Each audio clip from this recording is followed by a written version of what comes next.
Thank you all for being here today. My name is Spencer Hunley. I'm on the executive committee for the Kansas League of Autistics, among other many hats that I wear. I am joined today by Phillip McGruder, who is one of the newest members of the Self-Advocate Coalition of Kansas and the KU Med Lend program as a trainee. But don't let that fool you. Phillip hails from Kansas City and works part-time for the Kansas City Chiefs. He graduated from the University of Kansas, where he started a campus-wide autism group called Believe Autism Matters. And Phillip found his voice a long time ago and advocates for those who have yet to find theirs. So, welcome, Phillip, and then I'll go by Ben. You want to introduce yourself, and then Colin. Hi, I'm Ben Edwards. I also help serve the executive board of the Kansas City League of Autistics. I'm a research aide at the KU Center on Developmental Disabilities. And when I'm not doing those things, I just try to find ways to pass time and enjoy my cat and a couple TV shows. And so yeah, that sums it up pretty well, I think. Colin. My name is Colin Olenick. I work for the Self-Advocacy Coalition of Kansas, legislative liaison. Basically, what that is I talk to legislators down at the campus legislature, speak about our issues, about people with intellectual and developmental disabilities and disabilities generally, and improving quality of life. Excellent. All right, we're going to do a very quick kind of a crib notes version about neurodiversity. This is by no means covering everything. So if you want that, you can feel free to email Kansas League of Autistics or myself, and I will gladly take up hours of your day. So we're going to start off. Spencer? Yes. Real quick, could you speak up a little bit? We're having trouble hearing the back of the room. Sure, no problem. Let me just make sure I get there. We go. Okay, so first off, we're going to do true and false very quickly. You'll raise your hand for true or false. First one, neurodiversity is a very recently developed concept, largely driven by millennials and Gen Z. Raise your hand if true. Got one hand there. All right. Got a few hands back there. Raise your hand for false. How many of you? Okay, very good. This is false. It's actually existed for nearly 30 years. Most people are not aware of this, but this has been something that has been growing over the decades and frequently discussed in autistic culture. Second one, neurodiversity relies on the medical model of disability, and by that standard makes the claim that being autistic is not truly a disability. How many of you would say true? Okay, false. Right again. The neurodiversity paradigm uses the social model of disability and acknowledges that being autistic means having a disability. Finally, neurodiversity includes ADHD, dyslexia, bipolar disorder, and others. How many would say this is true? Excellent. All right. How many would say it's false? Pretty very clear. Awesome. All right. I'm sorry. I was a little bit behind. No, it's all good. It does embrace neurodiversity paradigm does embrace other ways of neurological functioning, extending beyond autism itself, based on the core principles. So we're going to talk quickly about those. So neurodiversity is diversity of our minds, not just our brains, but the way that our minds function. No two brains, no two minds are exactly alike, and neurodiversity is part of exploring that. You know, there's diversity in bodies, in differences in ways you grow up, the social and genetic parts of your being. These are different, so our brains are not exempt from that. As I said before, neurodiversity includes dyslexia, intellectual disability, Tourette's, autism, bipolarity, obsessive compulsive, and many, many, many others.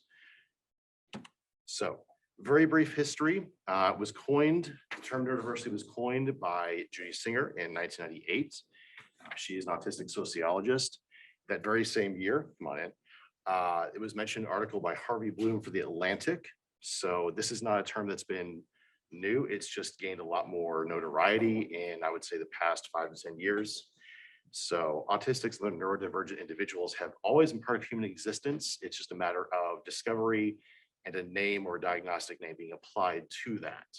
So you've heard stories, I'm sure, talking about ancient history, somebody, growing up on a farm who doesn't talk, but is very good at working that far or having some other kind of specialty. They didn't have a name for what that person was, the identity, but it was still part of who they were. So there's a little bit of a difference between, well, why is this all of a sudden, when really we are just discovering and still researching and developing and growing as we move through with science. So that being said, some quick terminology, because this can be very confusing. I get it. When dealing with individuals' pronouns, that's also very important, but we all can make mistakes, right? Sometimes we mess up or we misgender somebody. When it comes to neurodiversity, the term neurodivergent is someone whose functions diverge significantly from the dominant societal standards of normalcy. Essentially, this is just a very complex definition for if someone has the conditions listed before or is someone of that group, they are neurodivergent. You do not say, oh, this is a neurodivergent group. You say this is a neurodiverse group. This person is a neurodivergent individual. They're not a neurodiverse individual. So again, neurodiverse, as you can see here, is a group in which multiple neurocognitive styles are represented. Again, that one's never applied to individuals. So when referencing one person, neurodivergent. When referencing a group, neurodiverse. And finally, neurotypical. This is probably the one you've heard the most. This is someone whose cognitive functioning falls within the dominant societal standards of normalcy. So, and neurotypical actually is one of the more broad ones. You can have a neurotypical person, someone who is neurotypical, or a neurotypical group. All right, now that we've got that, we have our panel today and we have a few questions. I'm going to kind of give a little bit of free rein for what we're going to be discussing, but we're going to focus around neurodiversity and issues related to the autistic community. So first, and we're going to go down the line starting with you, Colin. What does neurodiversity mean to you personally, and do you identify as neurodivergent? Well, the first time I'd ever heard the term neurodivergent, neurodiversity, or whatever, was one of our support staff had support neurodiversity on her Zoom account. It was like a picture, and I'm like, what is that? So I do not necessarily identify as being neurodivergent or anything. I just know autism is a disability for me. It's just part of who I am, It is no special thing, Phillip, same questions.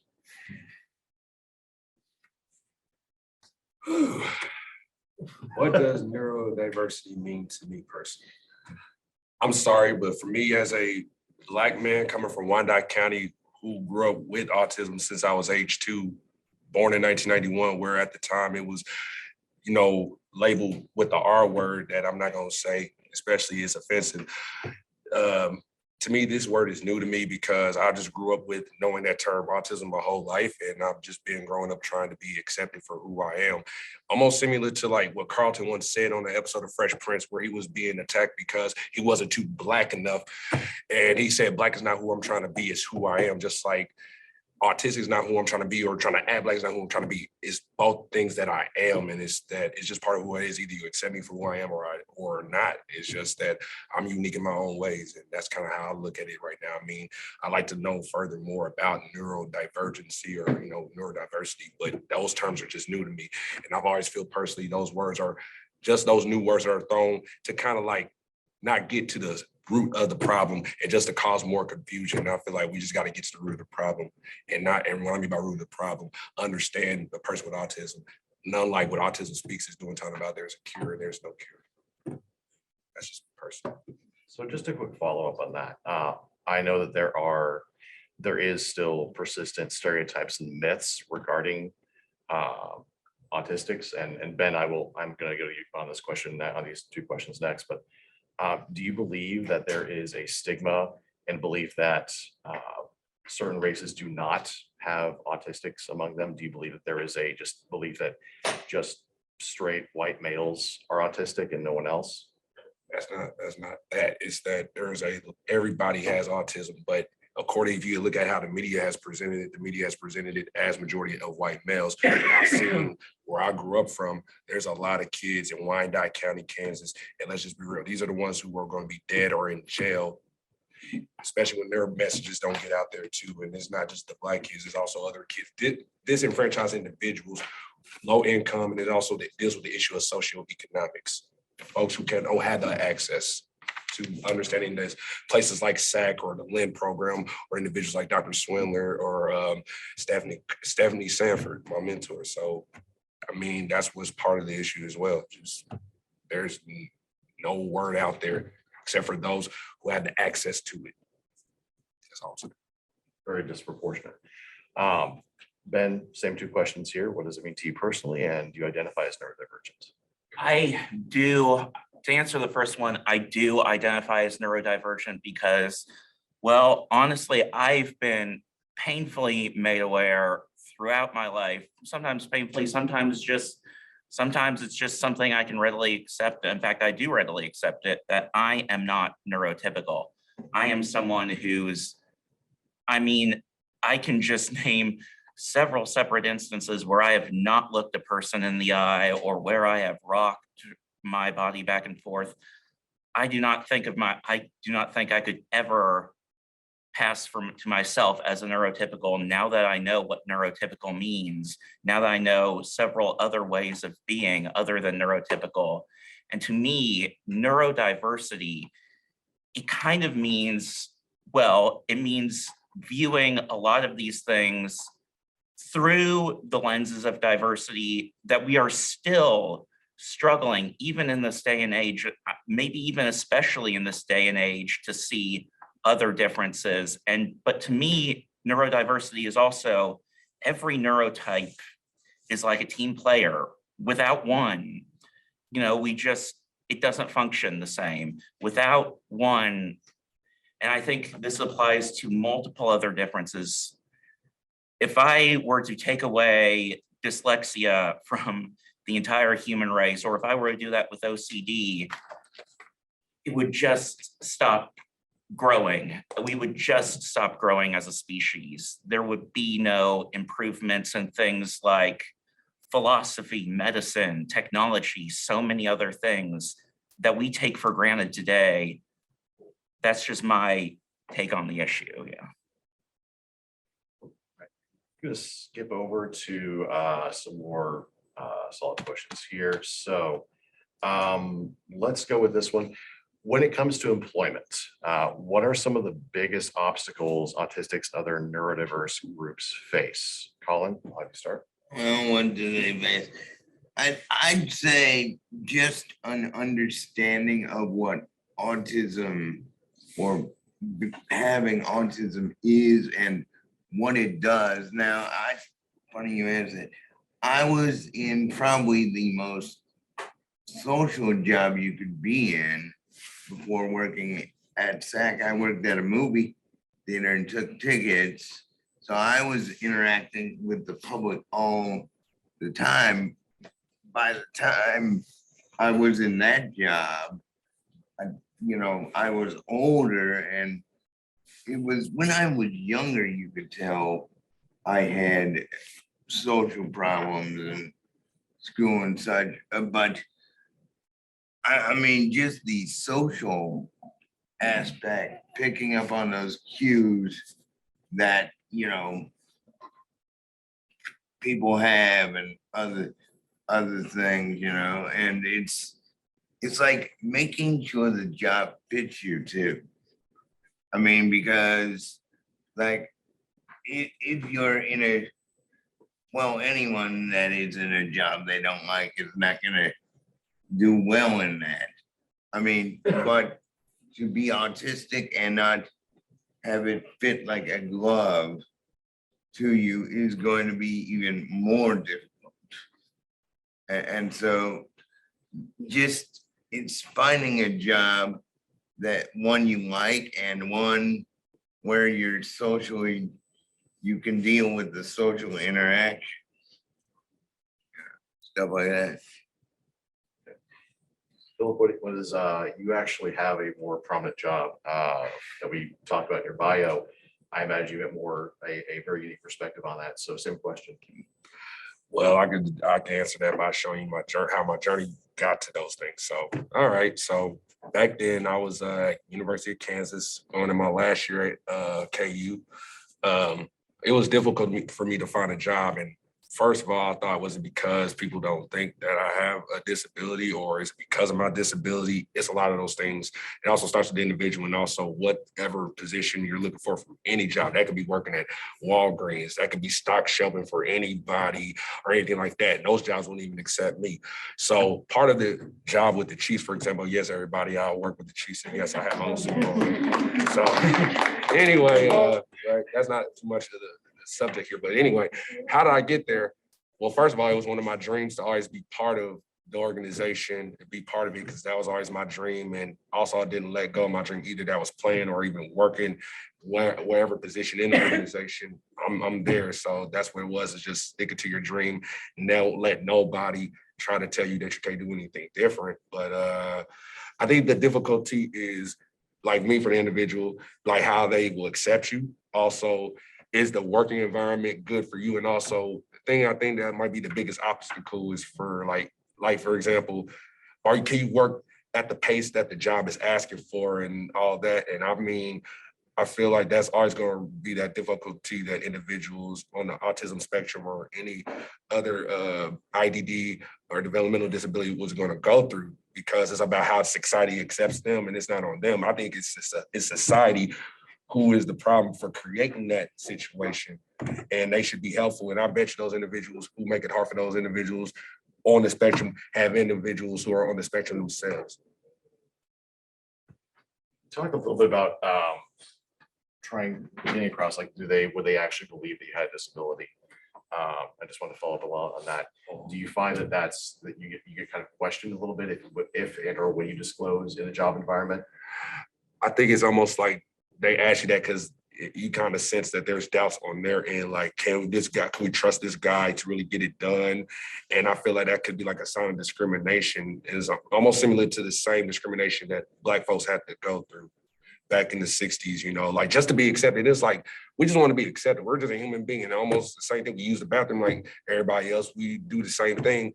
We just got a different skin color. We should be accepted the same way. And I feel like what I'm seeing here today is especially, as you say, autistics or people on the autism spectrum or any other neurodiverse groups are going through the same issues that Black folks went through in the 60s. And I feel like it's the same problem today.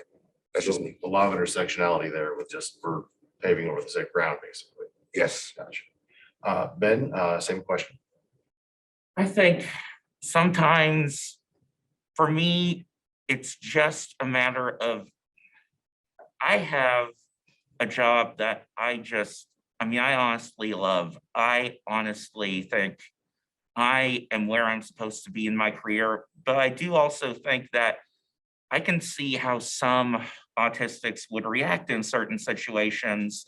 And these are autistics who are in jobs that are not their dream job. And I see sometimes how it can almost take so long for certain autistic people to react in certain situations in a way that's, I think sometimes a lot of us, we have issues like anxiety, depression, social anxiety, a number of different issues that make it difficult to perform the functions of certain jobs, because I'm gonna be honest, we've just dealt with so much, in work, in school. And, that is especially so given whatever demographic we come from, given depending on a person's race, depending on a person's gender or sexual orientation, that can make it so much harder. And yeah, I think I have never diagnosed myself with I've never been diagnosed with a number of mental health conditions, but I do know that I probably deal with a lot of them from just knowing other people and knowing about them. I think sometimes, taking another step forward in a career is very hard, very challenging. And then I can speak for things that I've never dealt with personally, there are things like that I've never dealt with personally as an issue. There are things like application processes or interview processes that are just not built for autistics, maybe just not built for anyone who doesn't fit a mold that some people who just think they have a right to control everyone, think everyone should fit. I kind of want to move on to medical, I think, yes. So we talked about a little bit of employment. This one is, I think, very poignant with our issues with the pandemic.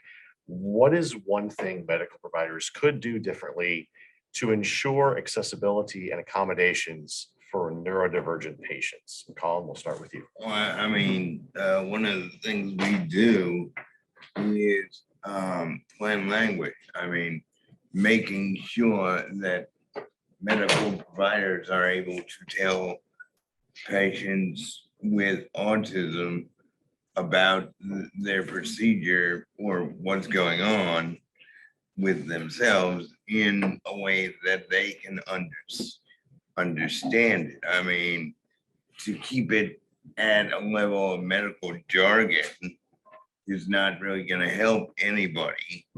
And it's going to leave that person out of the conversation when they are the one with the problem. They are the one coming to you, to a medical provider with a problem, or with a diagnosis or something.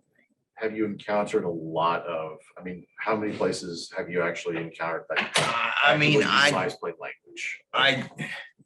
I really haven't. I've experienced it at places like KU Med, not to pick on them, but no, because it's like every time I go there, it's a different doctor that I'm seeing, and they are sometimes not talking to me, but talking to the person who brought me, and really just saying terms I do not understand. Now where I live, I have my own doctor, singular doctor, and we have a good working relationship. He is able to explain stuff to me so that I can understand it, and he knows all of my conditions, so I don't have to explain to him, what this is, or what it is. So I mean, I guess continuity of provider, I guess, is what is needed more or less. Makes sense. So in addition to plain language, Phillip, what would you offer for this question? Okay. Well, it starts with communication from the medical providers. It's not about, this is a lesson I learned on my journey growing up. It's not about what you know, it's who you know, knowing somebody who's connected in this certain field here. Finding those individuals who bring that accessibility, like somebody providing you with services like from SAC,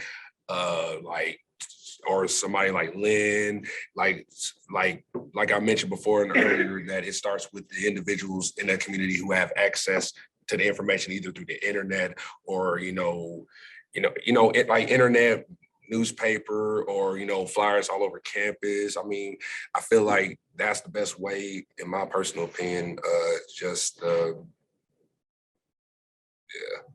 One thing, so when you bring up medical providers, you're talking about doctors and Healthcare professionals, nurses, etc.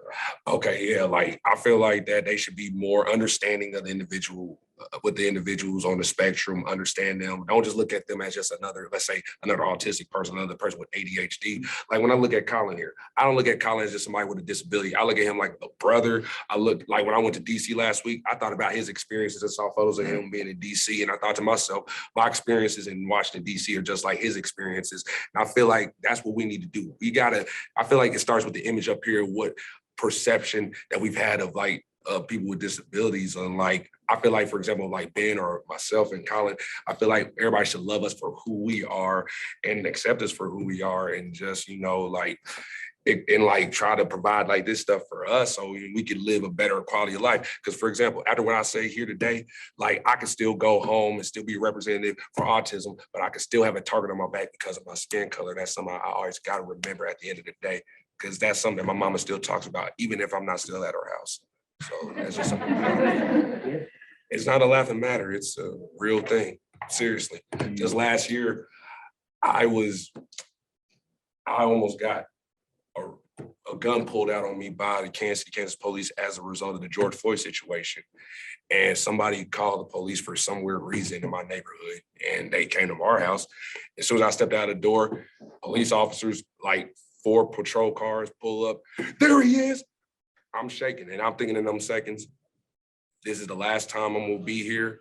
Just remember Phillip McGruder. And I thought I was gonna go out, and then they started with the, we're just playing, ha, ha, ha. And then when that happened to me, I said, it's just real. That's something I have to deal with at the end of the day. And no matter wherever I go home after talking about this, we're here today, still gotta worry about that. That's why I'm saying to everybody, worry about your fellow man, even if it's scary, especially with the system that's running this the way it is. Don't be afraid, because that's what we have to learn about history.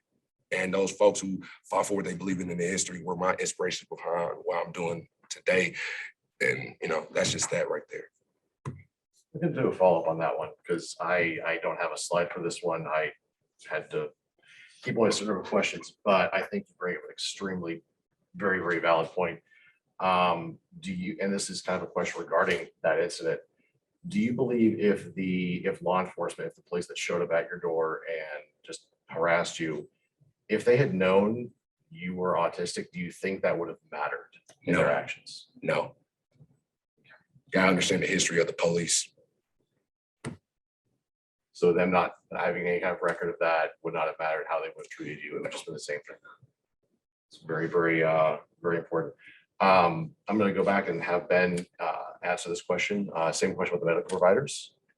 I think it comes down to, for me, I just think from what I hear, I've barely seen any medical provider for anything. Well, the only medical provider I've really seen consistently is a psychiatrist in like most of my life. I barely ever go to the doctor. I think the men in my family just kind of have this weird habit where we almost never go to the doctor. But I think that I think for a lot of it, it comes down, just from what I've heard, it can come down to communication on both sides, but it's really this, sometimes with medical providers, they expect autistic people to just sort of habituate to their way of communicating, when autistics when neurotypical and non-neurotypical just have such different ways of communicating, and that's okay. And it's okay if people can misunderstand each other too. But what I think needs to be the case is that people can ask for clarification of what someone says, that people can ask questions, and that people can feel they're allowed to ask questions. Because, I mean, plain language is one, I think, a key thing. Also, another key thing is just that some people need to accept that non-neurotypical people will communicate in a completely different way. And that, I guess, when it comes to like, I guess, doctors need to sort of understand the person's experiences, whatever their abilities, whatever any demographic they come from, they need to understand that, and they're better at doing it with some people than they are with others for a variety of different reasons. And I think, but yeah, communication is one thing. I mean, I've had a meeting with a great psychiatrist where where kind of the give and take of the conversation, I was not able to bring up two very important things, two very important changes in my own life. And I don't fault anyone for that, but I think, we need to just keep growing in our ways of communication. We need to understand that it might never be a thing where we completely graduate from in terms of learning it. That's okay.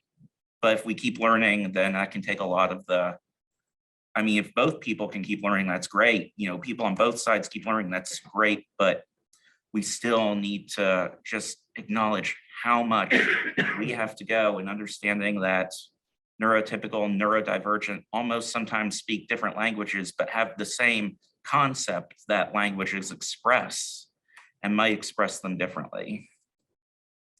So just kind of a follow-up on that one. You talked about not going to see a doctor. Is that just because it's not really something that on a familial line that you'll do, or is it there is more of a having to go through all the steps of making an appointment, being in the clinic itself, being in the waiting room, having to wait, having to go through, as Colin talked about, sometimes you may see a different doctor each time. Is all of that kind of that major hassle and the amount of mental energy spent, does that play a role in not going to a doctor as much? Well, if it is, it's more the, for me, it would be more the steps to just to get to the waiting room. After once I kind of get into the, once I've kind of, you know, gotten there, once I'm sitting down and just waiting for the doctor, everything else kind of feels a lot easier from there. But, you know, I guess I've honestly never really learned to make appointments, and somehow I wonder if other people in my family who, some of whom I know have mental health conditions, and some of whom I know might be neurodivergent, have just, I don't know. I don't know what it is, because they've lived in very different times than me. They've had different experiences than me based on their abilities, and just my experience of K through 12 was so different from my dad's, which was also so different from my granddad's. Just a lot of things like that. And I guess I never really bothered to think about a lot of it. But yeah, there probably is some of that too. Yeah. All right, at this time, I'm going to open it up to the panel for anything extra they want to discuss, and then we will open up for questions. So, Colin, Phillip, Ben, do you have anything that you want to bring up that I have not brought up in these questions right now? Go ahead. I'm sorry to anybody that feels like that I was trying to make this about a race thing. It's not a race. It's just that I'm a Black man with autism, and you know, everybody's heard everybody's perspective of autism. I felt like what I had to do my whole life was show a different side of individuals who have autism that nobody has ever heard from before, nobody's perspective. And that's one of the reasons why I created Believe Autism Matters. I felt that kids from all over campus, Black, white, were not getting their voices heard. And it's the same folks who are in charge who have the money to, especially to put the stuff out there, especially who promote the athletics. And shout out to KU basketball for winning the national title. That's great. But I mean, I feel like there's more important things besides that. But you know, the reason why they don't focus on stuff like Believe Autism Matters is because there's no sensationalism behind it. I feel like that's the issue too, that we got to get this mindset of sensationalism out of our minds and focus on what's right and wrong. And that's one of the reasons why I speak on those things, because it felt like that I had to work myself off compared to my other fellow counterparts. Like, I bet you Colin went through similar to like what I had to fight for, and also Ben as well. I grew up and saw a lot of stuff that was like the trauma that I saw grew up, and the trauma is what motivated me to be where I'm at today, because that's just part of what it is. And I hope to be an inspiration to everybody, especially hearing from Ben here and Colin, who I work with every day, who's my brother, and also my mentor, Stephanie Sanford. I'm thankful to be here and to share a different side that nobody's ever seen before, and that's never been talked about for years, that the term has been around. So It is incredibly important. I don't think that you have any reason to apologize, because it is a major problem, and it still is. The fact that I do not fear the police coming to my door, that is a major difference. Even though we are both autistic, there is a difference, and it is important. And the reaction they would have based on our own neurodivergent selves is part of that, and that is a risk. It is a problem. So it is very important. I'm glad you brought it up today. Ben, Colin, any other things you want to discuss? No, not really. All right. I think Have you ever gone to your police department and given them a workshop? We did that in my community because we had such a population of autistic students, and when they were graduating and the police force, they're not educated. They did not know how to respond and interact. We had a young man that was stopped, pulled over, and the reason he did not get out of his car is because he was told, you do not get out of your car for strangers when you're by yourself. So he would not get out of his car, and he simply really didn't do anything. I think it was, didn't move over far enough for the police officer because he was helping someone change a tire or something like that. So he was pulled over. And again, it was a total communication issue, but the individual, again, rule follower, wonderful young man, awesome, just would not get out. So he was arrested to go to the police station. And he was white, I will tell you. So that prompted us to say, we need to go and provide some education to our police department. And they were very open to it and very responsive and appreciated us talking about the autism population, and that, yes, they do drive vehicles. Yes, they do shop. Yes, they're in our community. And if you see these types of things, please give them more time. Just all the things that we would naturally do to be compassionate, social people and more accepting. So maybe that would be something we could talk to. That would work, but man, what's your name again? And where you from? Salina, Kansas. Salina. Yeah, so the central part of the state, yes. Okay, I come from Wyandotte County. It's Okay. different total circumstances Yes. compared to So Salina. you'd have to start really small, wouldn't you? And then have them broad. Yeah. So Yeah. we did the same, just to speak to your point, but across different cities.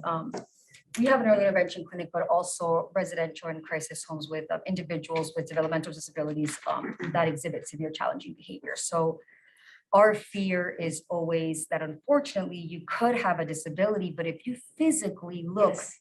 Yep. typical, they're in a lot more danger than Yes. someone who doesn't look as typical. Exactly. That's what we were. To your yes. point, an African-American Images, client of ours True. did get a Yes. gun pulled, to your point. almost did. And, Mhm. He did elope and have some challenging behavior, but still it was quicker pulled on him than I think it would have typically been. So we have conducted training in Kansas City, Missouri with the cops there and in the Warrensburg area.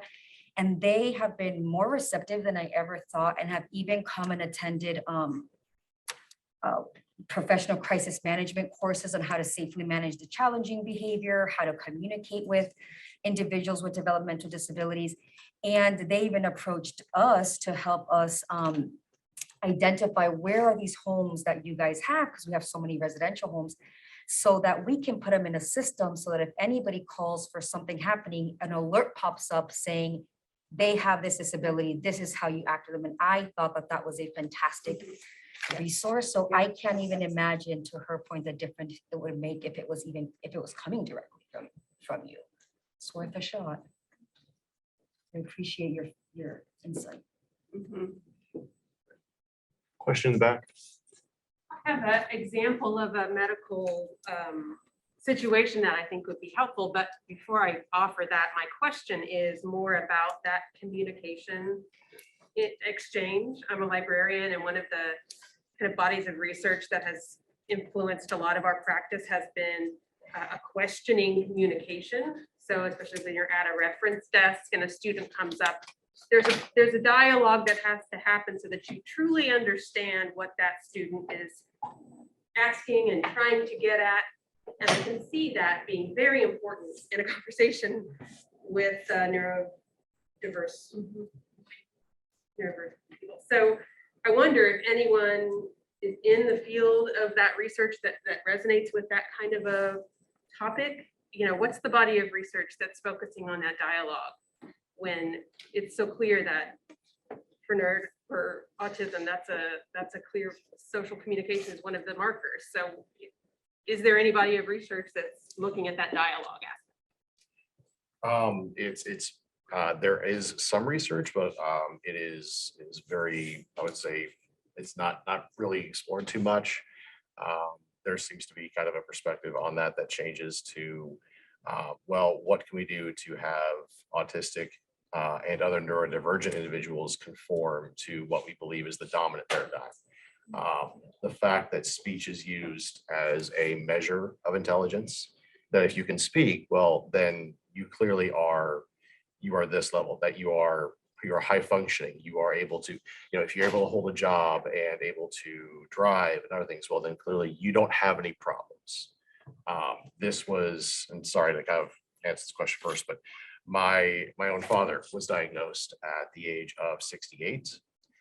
My diagnosis went very well, which I found is a very rare phenomenon. It was extremely positive. That does not happen. That is, I think, a major privilege that I've had based on a number of factors. For my dad, however, they went through all the testing, he paid money, he spent 6 months being evaluated. That's a lot of time and financial expenditure. Fortunately, he had both. And at the end, he was told, well, and I quote, "We can give you a diagnosis, but what good is it going to do you?" Well, how about justification for spending the time and money? How about knowing myself better? How about being able to understand who I am on a more fundamental scale? There is a pervasive thought process in the medical community that unless you are pursuing accommodations or accessibility, there is no reason for you to have a diagnosis. If it doesn't help you, then we shouldn't give it to you, which creates a problem because then you have rates that, oh, they always say, well, the rate's going up. But if we are denying diagnoses to adults and to others because they don't need them, how are we sure that the rate is actually accurate? I'm going to turn to the panel as well. What are your thoughts on kind of this issue when it comes to studying the more social aspects of this and certain accommodations in certain places? I'm probably completely messing that up a little bit, but if you want to restate your question, please do for the panel. I mean, for me, I remember the last time I had an EEG is exactly what you're talking about, to get an accommodation letter, to whom it may concern, because my dad was, I was 14, and although I had time in the public school system, he realized that, I'm gonna need help. I'm gonna need help with reading. And then we went through all this and then come to find out it was just a tracking problem with my eyes. But I mean, you will always need an accommodation of some kind. You will always need something. I know at any age, really. I mean, and just to know why something is happening, or do you have something, or they've always said it, and then, but because of the time you were living in, like one of the reasons we didn't tell the school district at the time I had autism or something like that, is they said they would have sent me to this school instead of the one that was right down the street. And, so we were and I was already in a wheelchair, so they took that as my primary diagnosis. We didn't really talk about it until I had graduated and was in the 18 to 21 program. And so, and at that time, this would have been the early, 2000s. You didn't have the Autism Care Act. You didn't have, all this research that is going on now with autism. And so, or any of the mandates. I remember, because of my physical disability, being shown the inside of a sheltered workshop. Now it is illegal to even do that. I mean, so I was shown a part of life that focused on what I could not do for my job prospects. I could, sit down, they tried me at like daycares and stuff and shredding paper and, in school, when I was in elementary and high school, I was mainstreamed. So I knew nothing truly of the disability system, right? And you are now just showing me this thing that is like, you could have skipped over a whole bunch of stuff if I was just going to end up, putting something in a bag, doing something that a machine can do,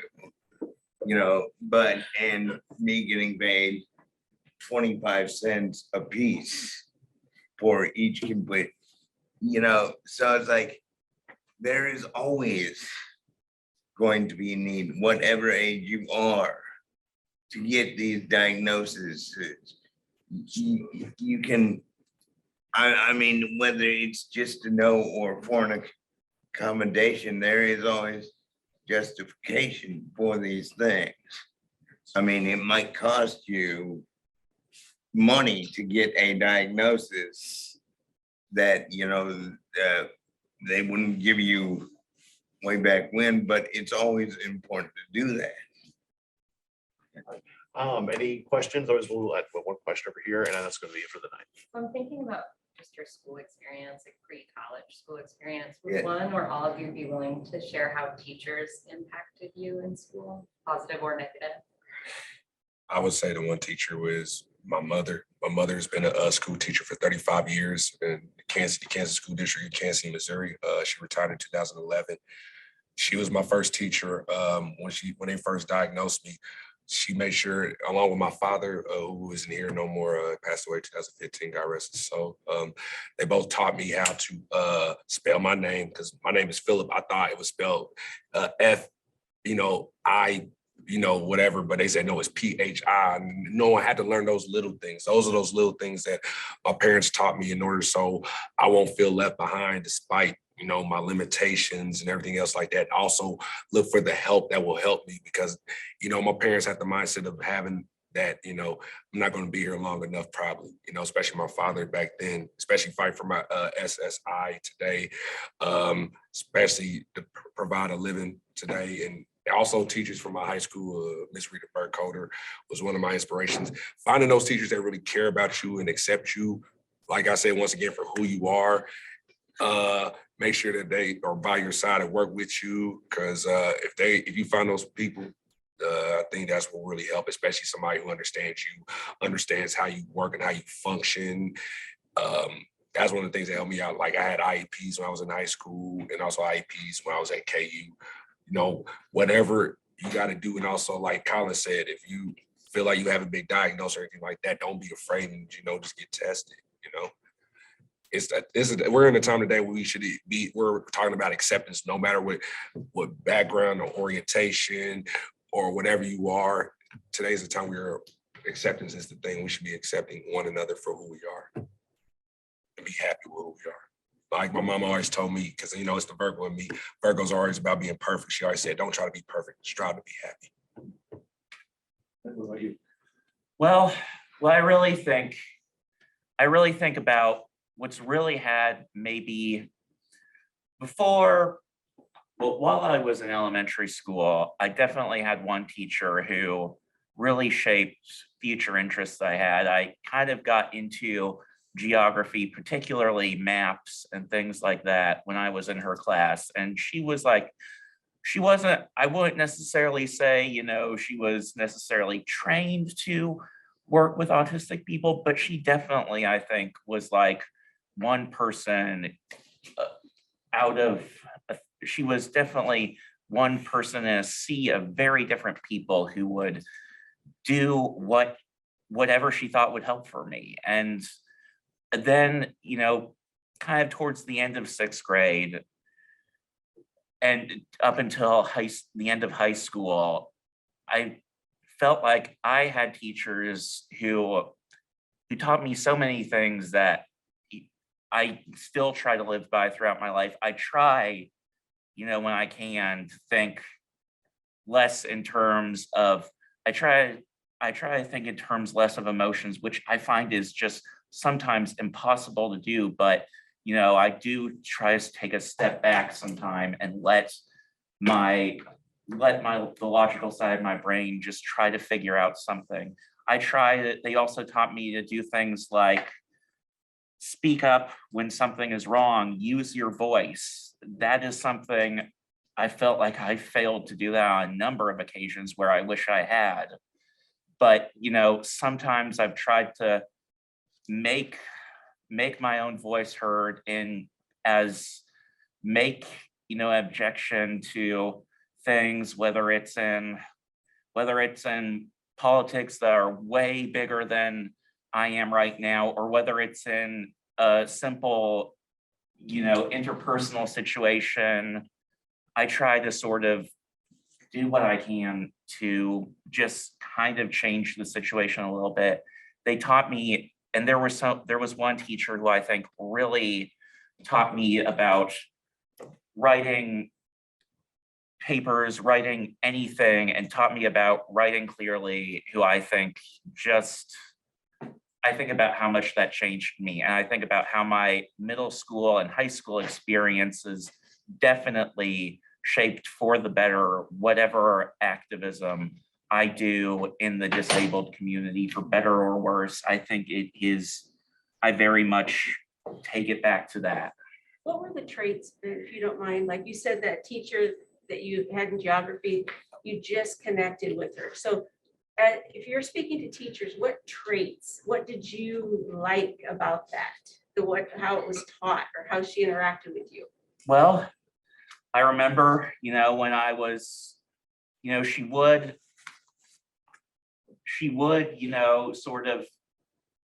willing to work with me individually. And I think it all kind of goes back to, like what I said, she was very much someone who would do anything if she thought it would help me. And nowadays, I know there's so much more information about interacting with autistic students. I know she didn't have a lot of that, but I remember, she would help me with all kinds of state capitals. I can remember just terribly mispronouncing several of them, especially if they had a lot of syllables, and especially if there was a lot of different consonants meshed, jumbled up together. But I honestly think of that time, and I think of how, when I read novels, I tend to love novels where there's like a map of whatever world it takes place. And I just avidly got into Lord of the Rings. I read Ken Liu's Dandelion Dynasty books, the first two of them. And I just love that there's a map, because it really helps me to, it really feels like I'm connected to this world, and that I'm not just a passive observer, really. And yeah, Patient, kindness.